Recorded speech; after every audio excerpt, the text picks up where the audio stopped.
Garis waktu filsuf kuno, khususnya dari Yunani, mencakup periode dari abad ke-6 sebelum Masehi hingga abad ke-5 Masehi, dengan tokoh-tokoh penting seperti Thales, Sokrates, Plato, dan Aristoteles.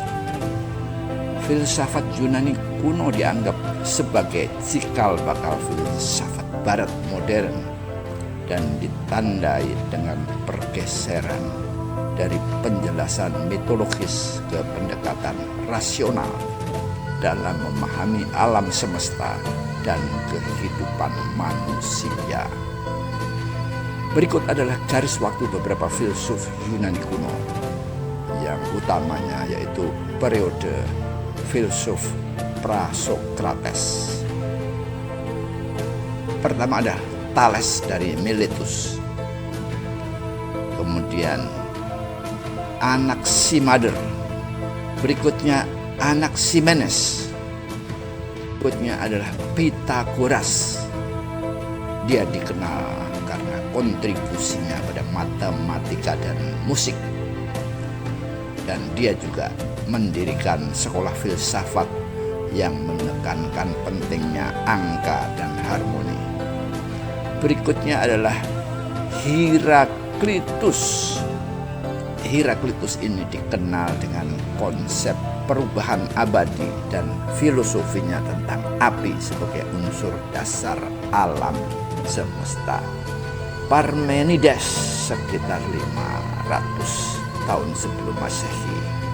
Parmenides ini berpendapat bahwa perubahan adalah ilusi dan realitas sejati bersifat abadi dan tidak berubah.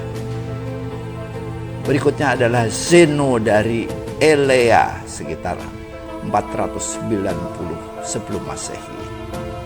Dia adalah murid Parmenides, dan Zeno dikenal karena paradoksnya yang menantang konsep gerak dan waktu. Berikutnya Empedokles, sama sekitar 490 sebelum Masehi. Empedokles menggabungkan 4 unsur tanah, air, udara, dan api sebagai prinsip dasar alam semesta. Berikutnya lagi adalah Anaxagoras sekitar 500 sebelum Masehi. Anaxagoras memperkenalkan konsep nous atau pikiran atau akal sebagai kekuatan yang mengatur alam semesta. Berikutnya lagi adalah Demokritus sekitar 460 sebelum Masehi. Demokritus ini adalah satu dari pendukung utama teori atom yang menyatakan bahwa alam semesta terdiri dari partikel-partikel kecil yang tidak dapat dibagi lagi. Berikutnya sampai kita pada periode Sokrates, Plato, dan Aristoteles, yaitu dari abad ke-5 hingga ke-4 sebelum Masehi. Pertama adalah Sokrates. Dia dikenal dengan metode dialektisnya dalam mencari kebenaran dan etika. Sokrates tidak meninggalkan tulisan apapun, namun pemikirannya dikenal melalui tulisan muridnya, yaitu Plato.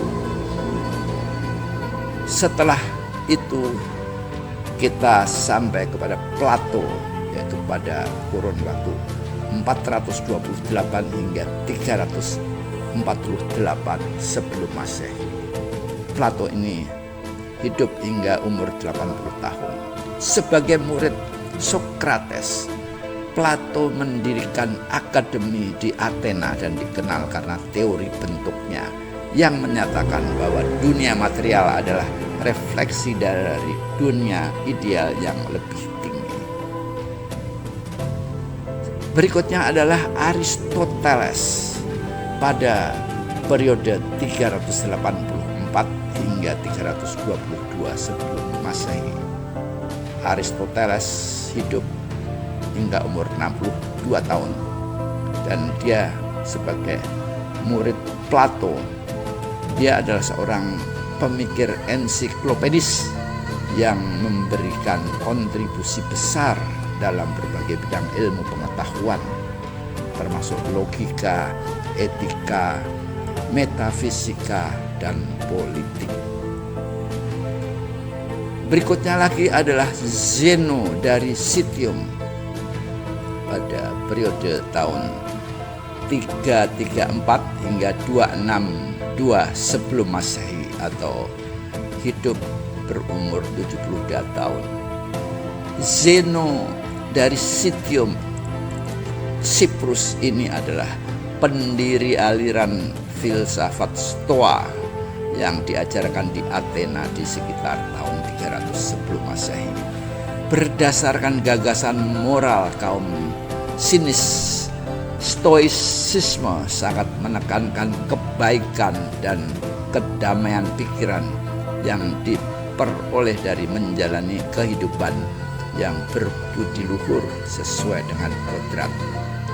Stoicisme terbukti sangat populer dan berkembang sebagai salah satu aliran filsafat utama dari periode Helenistik hingga era Romawi, serta mengalami kebangkitan pada masa Renaissance sebagai neo-stoicisme dan pada era modern sebagai stoicisme modern.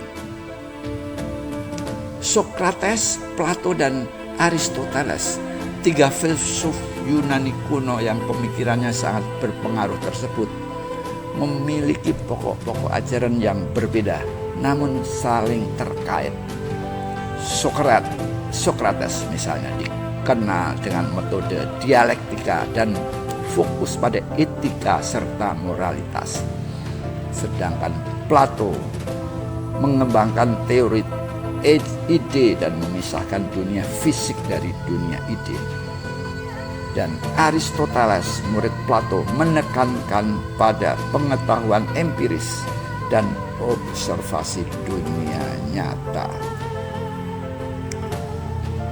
Sokrates yang menggunakan metode dialektika, menggunakan metode tanya jawab untuk menggali kebenaran dan mempertanyakan asumsi-asumsi yang ada, antara lain adalah etika dan moral. Dan ia percaya bahwa pengetahuan tentang kebenaran moral dapat ditemukan melalui refleksi diri dan dialog. Sementara kebenaran objektif yang menjadi pedoman bagi semua manusia. Dan Sokrates ini dianggap menyebarkan faham sesat, yaitu menentang dewa-dewa serta mengajarkan moralitas yang sangat bertentangan dengan kepercayaan pada waktu itu. Sokrates dihukum mati oleh raja dengan opsi minum racun, atau pergi meninggalkan Yunani, atau merubah pendapatnya serta memperbaiki ajaran-ajarannya.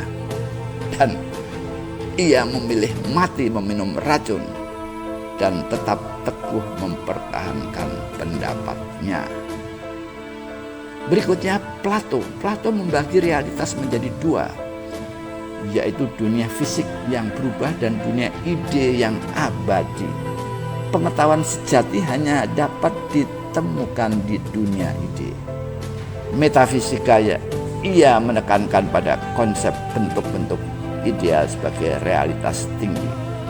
Hubungan jiwa dan tubuh, Plato memandang jiwa sebagai sesuatu yang lebih tinggi dari tubuh yang memiliki hubungan erat dengan dunia ide. Aristoteles, dia sangat menekankan pada pengetahuan empiris. Apa yang terjadi itu adalah kenyataan. Apa yang telah berlalu dan disaksikan oleh orang itu adalah realita. Itu adalah pengetahuan empiris yang dikembangkan oleh Aristoteles. sehingga pengalaman panca indera dan observasi untuk memahami dunia nyata itu adalah sebuah kenistaan, dan itu yang namanya logika. Ia mengembangkan sistem logika formal yang menjadi dasar penalaran ilmiah. Aristoteles berpendapat bahwa kebahagiaan dicapai melalui pengembangan kebajikan dan hidup sesuai akal budi. Dalam hal politik, ia mempelajari berbagai bentuk pemerintahan dan berpendapat bahwa manusia adalah makhluk sosial yang membutuhkan negara untuk mencapai kehidupan yang baik. Meskipun memiliki perbedaan, ketiga filsuf ini saling terkait dan memberikan kontribusi besar pada perkembangan filsafat Barat. Pemikiran mereka menjadi dasar bagi berbagai disiplin ilmu pengetahuan dan terus dipelajari hingga saat ini.